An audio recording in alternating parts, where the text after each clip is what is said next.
Síndrome de distrés respiratorio.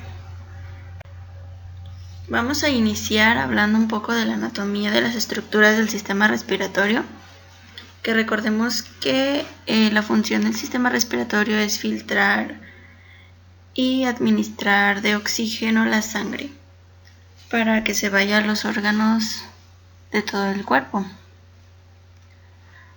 Algunas estructuras son la tráquea, que es un tubo alargado formado por discos de cartílago que se bifurca en dos partes, que sería el pulmón izquierdo y el pulmón derecho, que a su vez se divide en bronquios, después en bronquiolos y al final en alvéolos. El síndrome de distrés respiratorio neonatal, también conocida como enfermedad de membrana hialina, es una patología respiratoria muy frecuente en recién nacidos prematuros. Típicamente afecta a los recién nacidos de menos de 35 semanas, que aproximadamente serían 8 meses y medio de edad gestacional, y es causada por déficit de surfactante, sustancia tensoactiva producida por los neumocitos tipo 2 que recubren los alvéolos. Esta imagen del lado izquierdo son los neumocitos, que son también llamados neumocitos granulares. Tienen forma cúbica y poseen en su superficie libre microvellosidades. Estas en su interior contienen una serie de vacuolas llamadas citosomas, donde almacenan el surfactante pulmonar, que secreta el alvéolo mediante un proceso de exocitosis. El surfactante pulmonar se mezcla con agua, reduciendo su tensión superficial y formando una fina capa que recubre toda la superficie alveolar, que también es conocida como el epitelio alveolar. El factor surfactante es una sustancia presente en los alvéolos, compuesta por fosfolípidos, proteínas y otros lípidos. Este factor surfactante es un agente tensoactivo. ¿Qué quiere decir esto? Que cuando está en contacto con el agua modifica la tensión superficial de los alvéolos. Una vez que se secreta por los neumocitos tipo 2 que vimos anteriormente, forma una fina película que está en contacto con el aire y cubre todo el epitelio alveolar. Este factor surfactante tiene dos funciones, que la primera es disminuir durante la inspiración la tensión superficial de los alvéolos, evitando el colapso alveolar que produciría dificultades respiratorias. Otra función es la inmunológica, que esta permite que tengamos defensas frente a bacterias y virus patógenos, evitando que a través del aire inspirado tengamos una infección posterior. Bueno, ¿y qué ocurre aquí en la enfermedad de la membrana hialina o síndrome de distrés respiratorio? Lo que pasa es que los pulmones muestran deficiencia a la producción de surfactante. Y recordemos que una función de este factor es que no se colapsen los alvéolos manteniendo la tensión superficial. Sin suficiente factor surfactante se produce el colapso.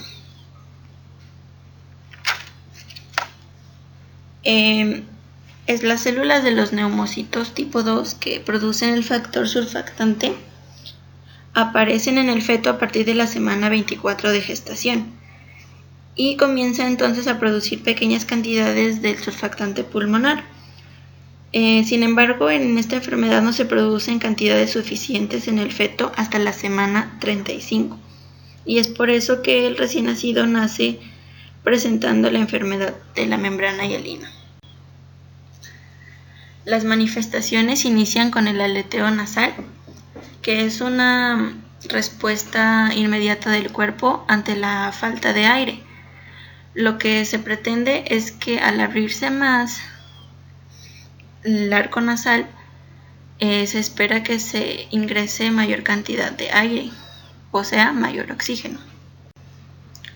En la retracción external, lo que pasa es que los músculos están haciendo un esfuerzo respiratorio mayor. Entonces, en este caso, el diafragma y los músculos intercostales provocan que se retraiga el esternón por el esfuerzo inspiratorio. En el tiraje intercostal, los músculos intercostales se contraen y jalan la caja torácica hacia arriba. Entonces el tórax se expande y los pulmones se llenan de aire. Aquí en este tiraje intercostal, se debe a la reducción de la presión del aire dentro del tórax.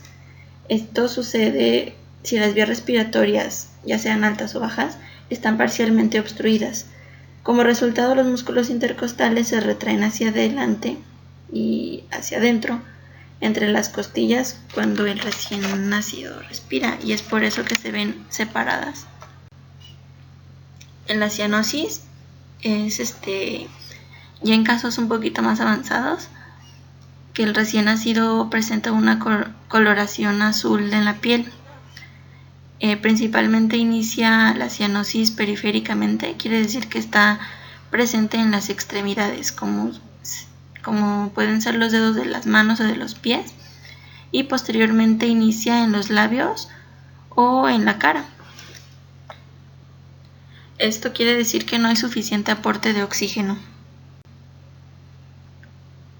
Otro factor muy importante en esta enfermedad, una manifestación importante, es la disnea, taquipnea o apnea, que es por falta de aire. Puede ser dificultad respiratoria o puede ser que aumenten las respiraciones o que de plano haya ausencia de la respiración. El edema ya es cuando el problema es un poquito más avanzado, porque ya hay un problema cardiovascular, que si hay alguna hipertensión arterial puede provocar el acúmulo de líquidos en espacios intersticiales, lo que provoca el edema en el recién nacido. También está la fatiga, ya que si no hay suficiente oxigenación al cerebro, puede haber cansancio en el recién nacido y se puede manifestar como la imagen del lado izquierdo, en que el recién nacido esté tranquilo y dormido, pero con dificultad respiratoria, o puede ser que tenga llanto. En esta tabla podemos ver que estas manifestaciones están divididas por grados. En la primera columna está el grado 0, que se inicia por la respiración, que en un grado 0 es sincronizado, la respiración del abdomen y la del tórax. No hay retracción intercostal ni retracción del esternón. No hay dilatación en las fosas nasales y no hay ruidos respiratorios. Sin embargo, en el grado 1 ya hay un retraso inspiratorio, que puede ser que el abdomen o el tórax bajen de forma desalineada. El tiraje intercostal es apenas visible, al igual que la retracción esternal. La dilatación de las fosas nasales es mínima y los ruidos respiratorios solo se escuchan cuando se escuchan con un estetoscopio.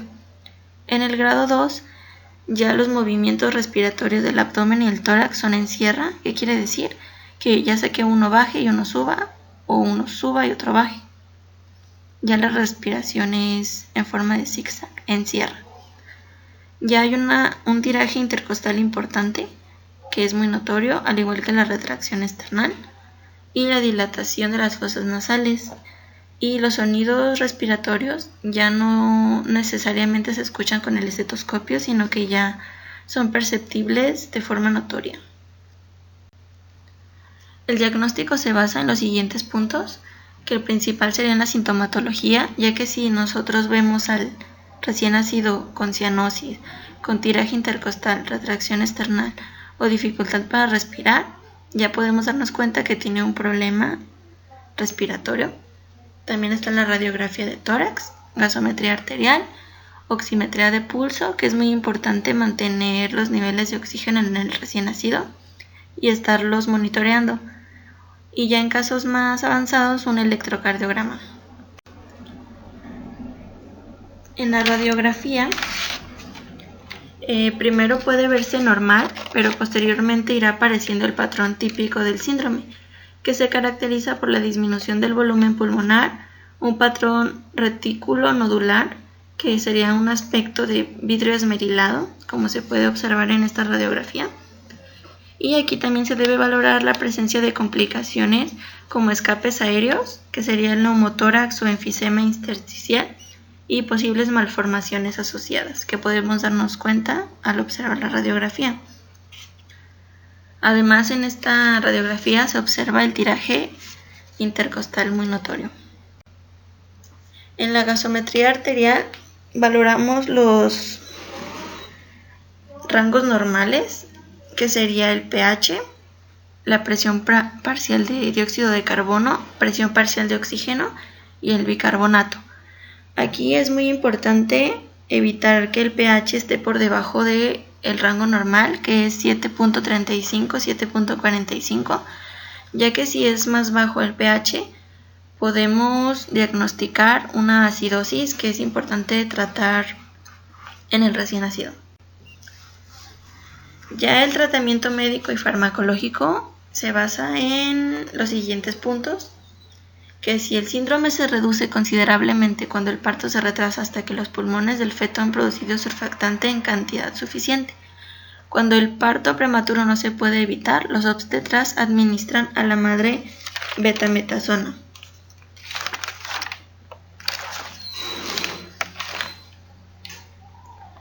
Que recordemos que la betametasona es un corticoide que lo que hace es ayuda a producir el factor surfactante en el bebé.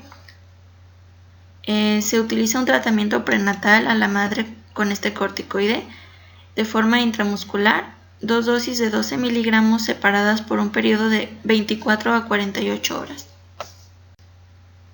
La oxigenoterapia, que es un tratamiento muy importante, ya que puede ser que al momento del parto el bebé necesite reanimación neonatal por falta de oxígeno, por lo cual es necesario el uso de oxígeno al 100% y trasladar a unidad de cuidados intensivos neonatales para evitar el colapso alveolar, todo esto con un adecuado manejo ventilatorio. Ya en casos más requeridos, más importantes, se administra el factor surfactante. Por ejemplo, que es el surfactante B-Richet del lado izquierdo, viene en presentaciones de 12 miligramos en frascos de 8 mililitros, que es una suspensión intratraqueal, lo que quiere decir que solo se administra por instilación intratraqueal, no por vía intramuscular, ni endovenosa, ni subcutánea. Para el plan de cuidados de esta patología, primero se realiza el razonamiento diagnóstico. Aquí se dividen los datos, que en este caso son signos y síntomas, en datos objetivos y subjetivos. En este caso yo lo organicé en 3 dominios, que fueron eliminación e intercambio, función respiratoria, actividad y reposo, respuestas cardiovasculares pulmonares y confort, que sería el confort físico del bebé, ya que normalmente se queja, gruñe y tiene mucha fatiga. Los dividí en 2 diagnósticos, en 2 formas de diagnósticos, que son los reales y de riesgo. En los reales puse patrón respiratorio ineficaz, deterioro del intercambio de gases, y en el de riesgo puse riesgo de disminución del gasto cardíaco. Lo prioricé con base a la pirámide de Abraham Maslow y los puse en la primera parte, que son los fisiológicos, que son problemas que amenazan la vida e interfieren con las necesidades fisiológicas. En el primer diagnóstico, que fue el patrón respiratorio ineficaz relacionado con falta de factor surfactante manifestado por disnea, aleteo nasal, fatiga, tiraje intercostal y retracción esternal, que está en el dominio 4, actividad de reposo, clase 4, respuestas cardiovasculares pulmonares. Aquí puse 2 intervenciones NIC. La primera fue manejo de la vía aérea, que las actividades son identificar al paciente que requiere de manera real o potencial la intubación de vías aéreas, abrir vías aéreas, realizar fisioterapia torácica, en este caso por el tiraje intercostal, y colocar al paciente para maximizar el potencial de ventilación. En otra intervención puse la oxigenoterapia, que como vimos es indispensable para administrar el oxígeno en el recién nacido. Como resultado esperamos un adecuado estado respiratorio. Los indicadores serían la frecuencia respiratoria, ruidos respiratorios auscultados, capacidad vital, saturación de oxígeno, retracción torácica y disnea de reposo. En el segundo diagnóstico puse deterioro del intercambio de gases relacionados con hiperventilación manifestado por acidosis o alcalosis en resultados de gasometría arterial. Lo puse en el dominio 3, eliminación e intercambio, clase 4, función respiratoria. Al igual que el diagnóstico anterior, puse 2 intervenciones NIC. La primera intervención es la monitorización del equilibrio ácido-básico y en la segunda intervención es ayuda a la ventilación. Estas 10 actividades que puse son para estimular el esquema respiratorio espontáneo óptimo y recogida y análisis en los datos del paciente para regular el equilibrio ácido-básico. El resultado es el estado respiratorio, que es intercambio gaseoso. Los indicadores son la presión parcial del oxígeno en la sangre, disnea de esfuerzo, inquietud, cianosis, somnolencia por la fatiga y hallazgos en la radiografía de tórax. En el tercer y último diagnóstico puse riesgo de disminución del gasto cardíaco relacionado con bajo aporte de oxígeno manifestado por cianosis, edema y taquicardia. En el dominio 4, actividad en reposo, clase 4, respuestas cardiovasculares pulmonares. También puse 2 intervenciones NIC, que es el manejo del riesgo cardíaco y cuidados cardíacos, ya que cuidando el corazón podemos evitar un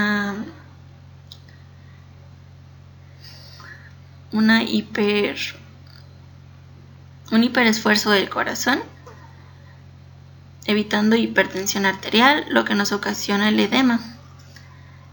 La mayoría de estas actividades son previniendo a los familiares del paciente, que en este caso es un recién nacido, para darles a entender que puede tener problemas cardiovasculares relacionados con el problema respiratorio. Nuestro resultado es mantener los signos vitales adecuados. Los indicadores son ritmo respiratorio, profundidad de la inspiración, frecuencia respiratoria, temperatura corporal, presión arterial diastólica y sistólica. Y estas fueron las bibliografías consultadas, que fueron de un proceso enfermero aplicado a un paciente con este síndrome, síndrome de distrés respiratorio neonatal o enfermedad de la membrana hialina, y un video que habla al respecto. Muchas gracias.